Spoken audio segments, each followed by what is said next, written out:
লন্ডনে প্রধান উপদেষ্টা ডক্টর ইউনূসের সঙ্গে তারেক রহমানের বৈঠকের পর আশা করা হয়েছিল নির্বাচন ইস্যুতে অন্তত একটা সমাধান হলো, তবে বাস্তবতা ভিন্ন।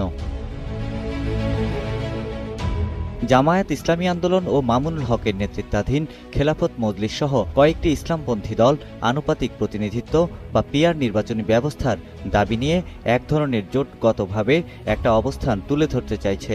এর সঙ্গে নুরুল হক নূরের গণ অধিকার পরিষদও রয়েছে। বিশ্লেষকরা বলছেন, নির্বাচনের পদ্ধতি বদলানো এবং স্থানীয় সরকার নির্বাচনের দাবির কারণে জাতীয় নির্বাচন নিয়ে আবার অনিশ্চয়তা তৈরি হয়েছে।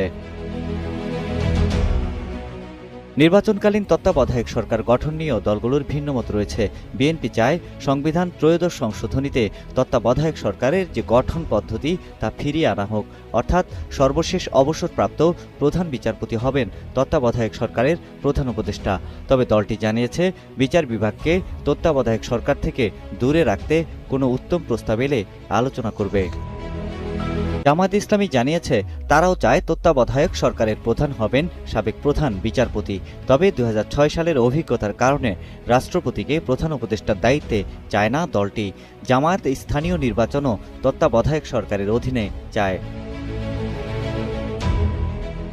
এনসিপিও নির্বাচনকালীন সরকার চায়। দলটির প্রস্তাব, সংসদের নিম্নকক্ষে সরকারি ও বিরোধী দলের সমন্বয়ে গঠিত ১১ সদস্যের কমিটি রাজনৈতিক দলগুলোর কাছ থেকে প্রাপ্ত নাম বিবেচনা করে প্রধান উপদেষ্টা বাছাই করবে। কমিটির ৮ সদস্য যে নাম সমর্থন করবেন তিনিই হবেন প্রধান উপদেষ্টা। নির্বাচন ব্যবস্থা সংস্কার কমিশন প্রস্তাব করেছিল তত্ত্বাবধায়ক সরকারের মেয়াদ হবে ১২০ দিন। বিএনপির স্থায়ী কমিটির সদস্য সালাউদ্দিন আহমেদ বলেছেন, তত্ত্বাবধায়কের মেয়াদ ৯০ দিনে সীমাবদ্ধ রাখতে সবাই মোটামুটি একমত।